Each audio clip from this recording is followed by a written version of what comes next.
everybody, Jay Average Vintage Collector here with another episode. So I know I've been saying that I've been really strict on my budget and I'm not spending anything because I'm saving everything I have for Strongsville. And once again, I kind of failed in that promise, as we all do sometimes. But I just kind of got the itch to do it, and it wasn't anything major at first. You know, I slipped not once, but I slipped twice. And the first time, I got on one of my Facebook groups and just kind of went to one of those mini claim sales, and nothing crazy, just some little oddball stuff, but I think cool stuff to add to my collection. And then the second time actually was yesterday. Yesterday we were coming home from being out, and I knew that there was a small monthly show out at our local American Legion. Stopped by with about an hour left in the show, so there were some tables that were already cleaned up. This is not a show that is notorious for vintage. It's mostly modern. And when I went in, there was a lot of Pokemon tables. Just it seemed like every other table or every two tables was a Pokemon table. There was a lot of modern, and there was like 4 or 5 vintage tables. Now, 3 of them are usually ones that I know are there, but there were 2 there that were kind of a surprise to me, and I actually stopped and looked at one for quite a while. The guy's name was Ed Hans. I actually know his partner Gary, who has a table at a bigger show that I go in Batavia, which is not too far from me. So he had a whole bunch of stuff set up. We started talking about Strongsville, and he said that he will be there set up next month, as well as Gary. So I'm looking forward to them. They had a lot of really nice pre-war stuff, stuff that isn't really in my ballpark. At least Ed, what Ed had there. He did have some Diamond Stars, which were nice to look at. There was some exhibits. I looked at a little bit of everything. We had a nice conversation. He's a super nice guy. So I'm really looking forward to stopping by his table in Strongsville when we go there next month. But the guy next to him actually had a card that I picked up that I just really kind of fell in love with. And for the price, you couldn't beat the price. And I had it in my hands. I had no intention of buying anything, but come on, let's face it. If you stop at a card show and you go in, there's always a part of you that says, you can say all day long, I'm not going to buy. But, that's kind of the whole point of going to one of those shows. So, getting ready for baseball season to start. Starts on Thursday. I just got finished with my fantasy baseball draft, my big fantasy baseball draft today. Really looking forward to the season starting and keeping tabs with that. I don't know if anybody else does fantasy baseball, but it's a fun way to watch the season and pay attention to what's going on and all over the place. And I actually won my league last year, so I'm really excited for that to start. But without further ado, we'll get to showing you some cards. Okay, so like I said, these first few cards were on a Facebook group page.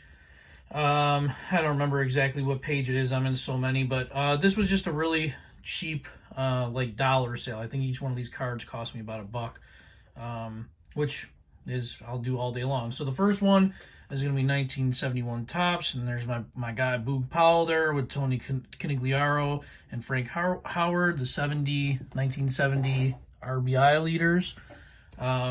Really nice card. I don't have too many 71s.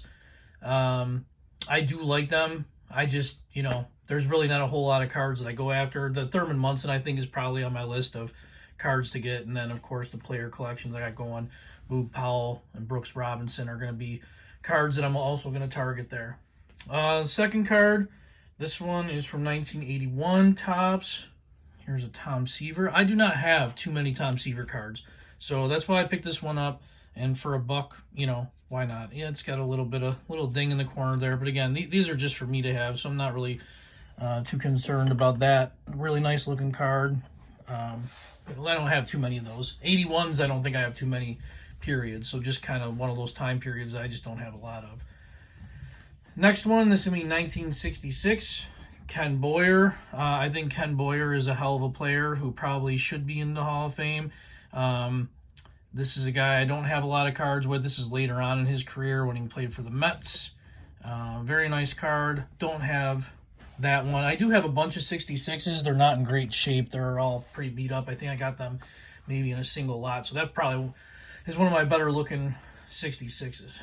Okay, so next one, this is from 1991 Post. Now we start getting into the oddball stuff. Ken Griffey Jr. I thought that this was a really nice looking card. I love the the mock auto on the back. I love this oddball stuff. The food issue stuff I think is really interesting. I really enjoy those. I know that they're not anything that's super expensive, but they're different, and I like them. I just think that they have a very nice look to them. Next one is going to be a 1977 Hostess, Dave Winfield, and that one's really, really sharp looking. Love that mustache on Big Old Dave. Big Dave. He's probably a guy that I considered for a while doing a player run on. I've got too many player runs on. I'm trying to cut down on a few, so here I am talking about possibly adding more. But Dave Winfield's just a guy that I really like, and I put all my cards in a TCDB trading card database online. It's free, and that's how I track all my cards. It's a really nice software, free website that you can do that, but it'll track like how many cards of each player that you have. And for whatever reason, I have a ton of Dave Winfield cards, just an absolute ton. And I think that's like he really had a great career, and he was just a really imposing figure. So 77 Hostess for him. The next one is going to be a 1986 True Value Superstars, Pete Rose. I really like Pete Rose. I've liked Pete Rose for a long time. My aunt actually got me into cards, her and my grandfather, and she really loved Pete Rose. I understand that he has a checkered past. There is a miniseries on TV right now called Charlie Hustle, and it is fantastic. It really is. And he's a character, and he's still a character to this day. And he definitely did some bad things, but the Hall of Fame is about what you accomplished on the field. And he really deserved to be there before he passed away. And I think it's just kind of a tragic story. I'm a big fan of his. Like I said, he is just one of those guys that I really enjoyed learning about and watching all the old clips and whatnot. And I'm not, a Reds fan by design or growing up. The Reds really weren't anything, but I do like Johnny Bench. I like Pete Rose. I like both of them. So I have a lot of their stuff, and you're going to start to see that come through on the next few cards. So the next one that I have is a 1987 Indiana Blue Sox. This is an unlicensed product, and this is a George Brett. I thought that's a great picture. This is what the back looks like. I had never seen these before. Really, really cool looking cards. Name at the bottom, just the images. I mean, this card, it's like just crystal clear, the image on that. I really, really, really like that one. So I started to go through that sale and was seeing, similar stuff pop up. And the next one I have is a 1986 Scott Cunningham, which is, again, another unlicensed product. And this is a sample card of Pete Rose. Again, look at the image. The image is fantastic. Color, it just pops. This thing looks like it was just came out of wherever. I don't know if they came in packs or how they were sold, but as you can see, it says sample on the back there. Pete Rose. That is the Scott Cunningham.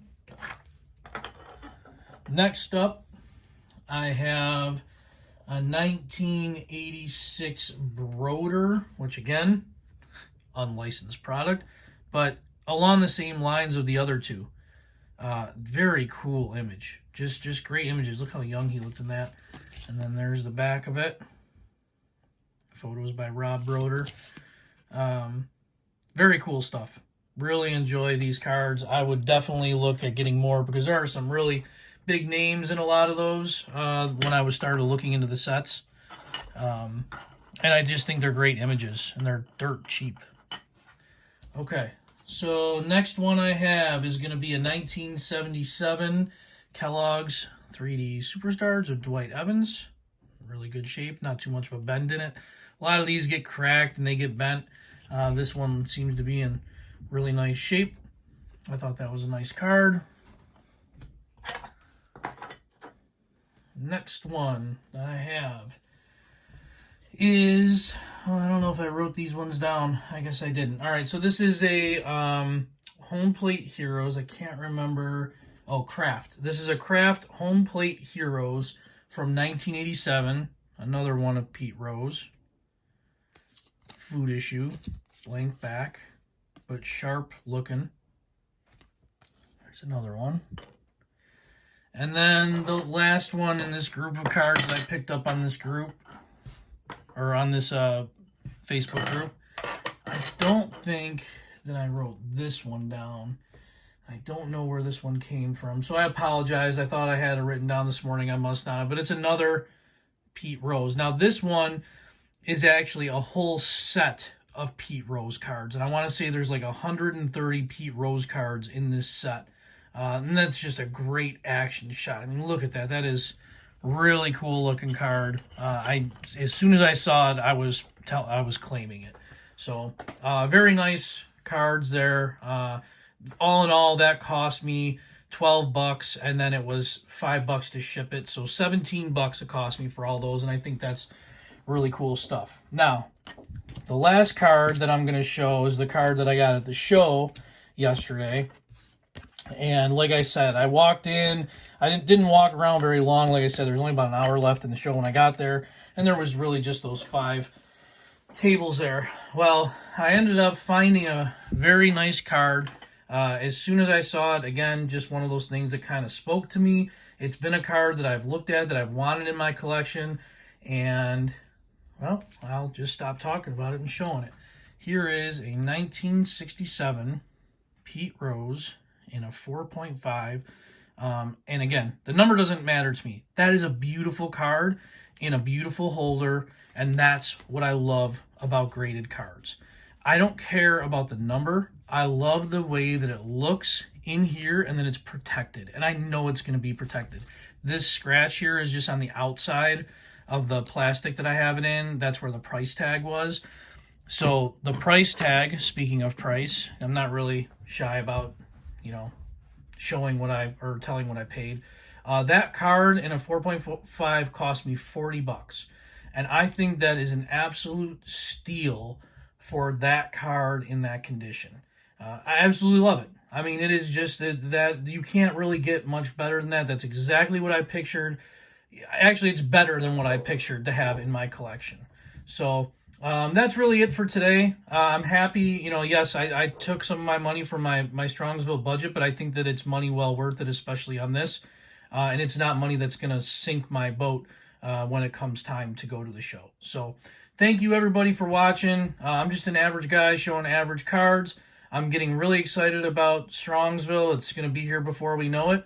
And if you ever want to talk cards, my contact is on my channel. Just shoot me an email, and I'm always willing to talk cards. All right, guys. Take care.